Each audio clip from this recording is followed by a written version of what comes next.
Question number 3 पे हम आया, हमें पता चला कि नेगेटिव ओवर मैट्रिक्स कैसे निकलेगा। कि आपके पास जो भी मैट्रिक्स आया है उसके साथ आप दोनों तरफ माइनस का साइन लगाएंगे, आपके पास नेगेटिव ओवर मैट्रिक्स आ जाएगा। फॉर एग्जांपल यहाँ पे हम पार्ट बी करते हैं। B is equal to 3 2 -1 1। आप इधर का नेगेटिव साइन लगाएं माइनस, और इधर भी माइनस साइन खुद से ऐड करते हैं -1। अब ये माइनस साइन इसके अंदर जब आप मल्टीप्लाई करेंगे तो ये आपके पास आएगा -3 -2। ये माइनस इसको पॉजिटिव कर देगा और ये हो जाएगा -1। This is your answer. ये सारे के सारे पार्ट ई तक ऐसे ही होंगे and it's quite easy, so you can do it by your self. Next हमारे पास जो क्वेश्चन आ रहा है, question number 5। Let's start question number 5। It is quite important question, और इसमें इसका जो 2 नंबर का शॉर्ट क्वेश्चन आपके पास बोर्ड में आ सकता है, विच इज़ ट्रांसपोज। बहुत इंपॉर्टेंट है। कुछ अभी इसकी आपकी बेसिक्स यहाँ पे स्ट्रॉन्ग होंगी तो आगे आपको कुछ क्वेश्चन में एटलीस्ट ये वाला क्वेश्चन नहीं आएगा डायरेक्ट, जिसमें सिंपल ट्रांसपोज निकालना है, ये नहीं आएगा तो आगे आपके पास एक सिमेट्रिक एंड स्क्यू सिमेट्रिक जैसे क्वेश्चन है, उसमें ट्रांसपोज ही लेना होता है, वो ज़्यादा आ सकता है, इम्पॉर्टेंट है, तो उसके लिए आपको ट्रांसपोज लेना आना चाहिए। सो क्वेश्चन नंबर 5 करते हैं। Find the transpose. ओके, ए आपके पास है 0 1 एंड -2। ये आपके पास मैट्रिक्स, मेरे पास एक मैट्रिक्स आ गया, ये आपके पास आप जैसे देख सकते हैं, ये आपके पास कॉलम मैट्रिक्स आ गया। अब इसका आपने ट्रांसपोज निकालना है, तो ट्रांसपोज जब हमने डेफिनेशन पढ़ी थी उसमें हमने 2 चीज़ें पढ़ी थी। एक एक ट्रांसपोज की ट्रांसपोज क्या होता है आपके पास, या आप रोज़ को कॉलम में चेंज कर देते हो या आप कॉलम को रोज़ में कर, दोनों में से आपने एक चीज़ करनी है, या तो कॉलम्स को रो बना दें या रोज़ को आप कॉलम बना दें, दोनों में से आपने एक काम करना है। दोनों चीज़ें नहीं करनी, वो वही चीज़ वापस आ जाएगी। फॉर एग्जांपल हम स्टार्ट करते हैं, क्योंकि आपके पास क्वेश्चन है। सबसे पहले आप लोगों को एक बात का ध्यान रखना पड़ेगा कि अगर आपने नंबर लेने हैं, अगर आप स्कूल में हैं राइट नाउ और मेरी वीडियोस देख रहे हैं, अगर आप अब बोर्ड की पैटर्न बोर्ड की तैयारी करने के लिए ये क्वेश्चन देख रहे हैं, तो एक चीज़ होती है way of do the question. आपने एक तरीका रखना है अपने काम करने का। अगर आप डायरेक्ट इसका ट्रांसपोज ले लेंगे तो आपको 2 नंबर नहीं मिलेंगे। फॉर एग्जांपल आपको इसका ट्रांसपोज लेना है, ए की पावर टी लगाना है, इधर भी 0 1 -2 ए की पावर टी लगाना है। ठीक है, जब तक आप ये नहीं करेंगे आपके पास काम नहीं होगा, आपके पास नंबर नहीं आएंगे। ए की पावर ट्रांसफर, अब ये आपके पास कॉलम था, अब आप इसको यूं रो बना दें, ये आपके पास क्वेश्चन सॉल्व हो जाएगा। इधर का जो टी था वो अब आपने क्योंकि रो को कॉलम बना चुके हैं तो वो ख़त्म हो जाएगा आपके पास, लेकिन इधर का टी आपके पास ख़त्म नहीं होगा। हम दूसरा क्वेश्चन करते हैं। B is equal to 5 1 -6। इसका ट्रांसपोज लेते हैं। सोल्यूशन आपका यहाँ से स्टार्ट हो रहा है। B T is equal to 5 1 -6 का पावर ट्रांसपोज टी।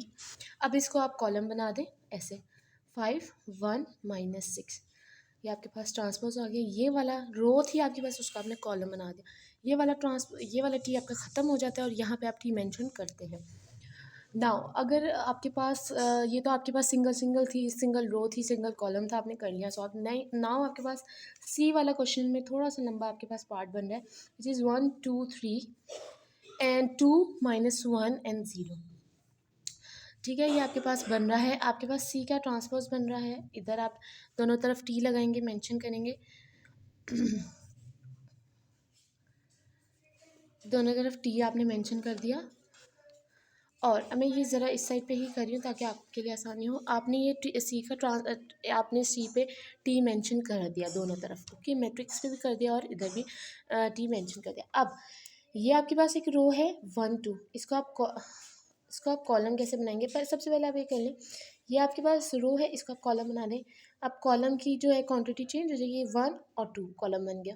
फिर आपके पास रो थी 2 एंड -1, 2 एंड -1 रो थी ना, आपको उसको इस तरह की वो हॉरिजॉन्टल लिखी थी, आपने उसको वर्टिकल फॉर्म में लिखा। फिर आपके पास है 3 एंड 0, ये इस तरह की फॉर्म में आपने इसको इस तरह लिखना है, 3 एंड 0।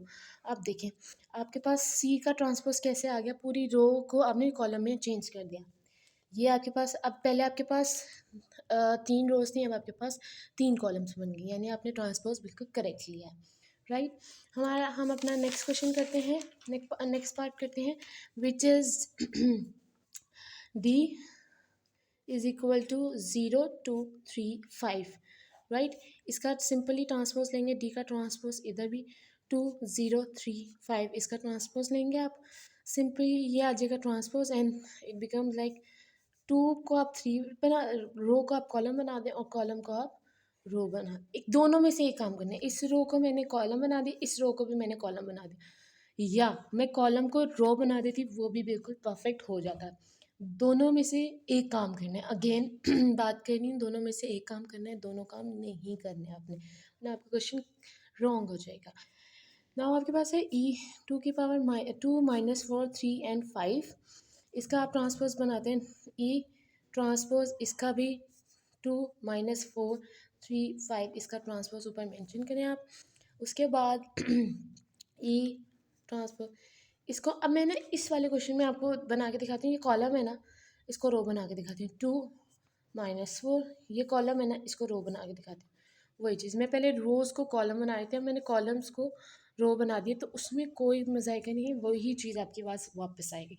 दोनों में से अगेन एक काम करना है, इट्स अप टू यू, आपने कौन सा किया है। एफ़ आपके पास है 1 3 2 और 4, इसका आपने ट्रांसपोज लेना है, FT 1 3 2 4 आपने इसका ट्रांसपोज ले लिया, टी मेंशन कर दिया, उसके बाद आपने फर्स्ट इस रो को मैंने कॉलम बना दिया लाइक दिस, एंड इस रो का मैंने अगेन कॉलम बना दिया, आपके पास आंसर बन गया।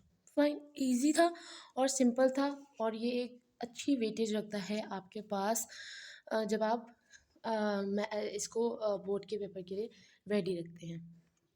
Coming to question number 6, question number 6 बहुत इजी है, इसी तरह का है, लेकिन इम्पोर्टेंट है, और इम्पोर्टेंट शॉर्ट है, इसको आपने लेके चलना है। इसमें है वेरीफाई इफ़ ए, आपके पास आप फाइंड कीजिए, यानी वेरीफाई कीजिए, ए आपके पास एक मैट्रिक्स है, बी आपके पास दूसरा मैट्रिक्स है, और आपने फाइंड क्या करना है, ए का ट्रांसपोज दीजिए, फिर ट्रांसपोज दीजिए, तो आपके पास वो ए बनता है या नहीं बनता, ठीक है। Again for same for B, और ये एक इम्पॉर्टेंट क्वेश्चन में आता है, ठीक है, सही है।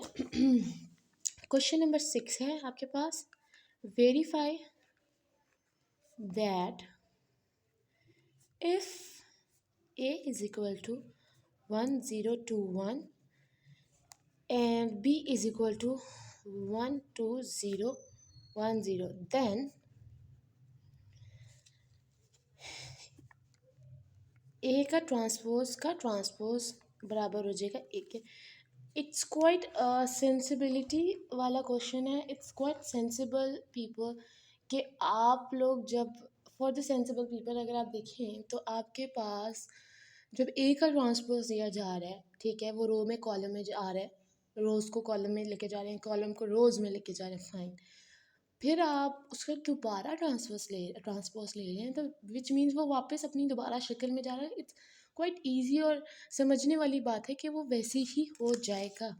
तो करते हैं, सबसे पहले लेफ्ट हैंड साइड आप इसमें लेंगे, दो तरह के आपके पास प्रूफ होते हैं, keep this in your mind, दो तरह के आपके पास प्रूफ होते हैं। एक प्रूफ होता है जिसमें आपने लेफ्ट हैंड साइड को राइट हैंड साइड के इक्वल करना होता है।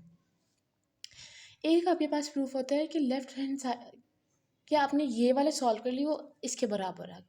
एक आपके पास प्रूफ होता है कि जो लेफ्ट हैंड साइड है वो आपके पास खुद ब खुद राइट हैंड साइड बन जाए। एक होता है आपके पास प्रूफ, लेफ्ट हैंड साइड को आप अलग सॉल्व करें और फिर राइट हैंड साइड को आप अलग सॉल्व करें, और दोनों के आंसर सेम हो जाए। These are the 3 types of proving something, some questions, जिसमें left hand side right hand side का ज़्यादा मेन पार्ट होता है। इसमें लेफ्ट हैंड साइड लिया मैंने, वो है ए ट्रांसपोज का ट्रांसपोज, ये आपने लेफ्ट हैंड साइड में आ रहा है। सबसे पहले मैंने ए लिया विच इज़ 1 0 2 1, और इसका मैंने ले लिया ट्रांसपोज, फाइन, ए ट्रांसपोज आ गया यहाँ पे 1 2 0 और 1, ठीक है। अब इसके बाद मैंने इसका फिर ट्रांसपोज ले रही हूँ, ट्रांसपोज का ट्रांसपोज, तो ये आ रहा है ये 1 0 2 and 1। इधर पहले मैंने एक इधर डायरेक्ट स्टेप किया है, मैं फिर से आपके लिए दोबारा इसको नॉर्मल कर देती हूँ। ये ट्रांसपोज लिया, ए ट्रांसपोज का मैंने ले लिया। अब इसका दोबारा ट्रांसपोज आप लेंगे, ये भी और ये भी, इसका ट्रांसपोज आ जाएगा 1 0 2 1। अगर आप देखें तो यही चीज़ आपके पास ए के बराबर है, बिल्कुल 1 0 2 1 1 0 2 1 ए के बराबर है, तो विच मीन्स आपने प्रूफ कर दिया ए ट्रांसपोज जो भी है उसका भी आप ट्रांसपोज लें तो वो ए के बराबर हो गया है, hence proved. Okay, it's a quite easy question as I told you. अब हम क्वेश्चन नंबर इसका पार्ट बी करते हैं।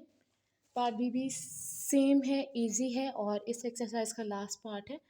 सो बी ट्रांसपोज का ट्रांसपोज जब आप लेंगे तो वो बी के इक्वल आना चाहिए। हम कहते हैं लेफ्ट हैंड साइड लेते हैं हम, बी का ट्रांसपोज जो है बी, ये शुरू आप इधर से कर रहे हैं, शुरू आप ऐसे करें, बी का ट्रांसपोज पहले आप बी लिखें और 1 2 1 0 इसका ट्रांसपोज लें, फिर आप इसका ट्रांसपोज ले लें पूरी तरीके से, पहले एक दफ़ा ये आ जाएगा 1 1 2 एंड 0, जो बनाना था बन गया। उसके बाद आप इसका अगेन ट्रांसपोज लें दोनों तरफ, पहले आप लिखें फिर आप उसको एक स्टेप और ज़्यादा करें, ज़्यादा डायरेक्ट नहीं जाना। 1 2 1 0, ये बी ट्रांसपोज का आपने क्या लिया था, ट्रांसपोज अगेन, ये बिल्कुल आपके पास बी के बराबर चला गया, विच मीन्स आपने प्रूफ कर दिया जो कि राइट हैंड साइड था, आपने ये भी प्रूफ कर दिया। सो आपने ये प्रूफ कर दिया ये राइट हैंड साइड के ऊपर, तो आपने लिख दिया हेंस प्रूव्ड।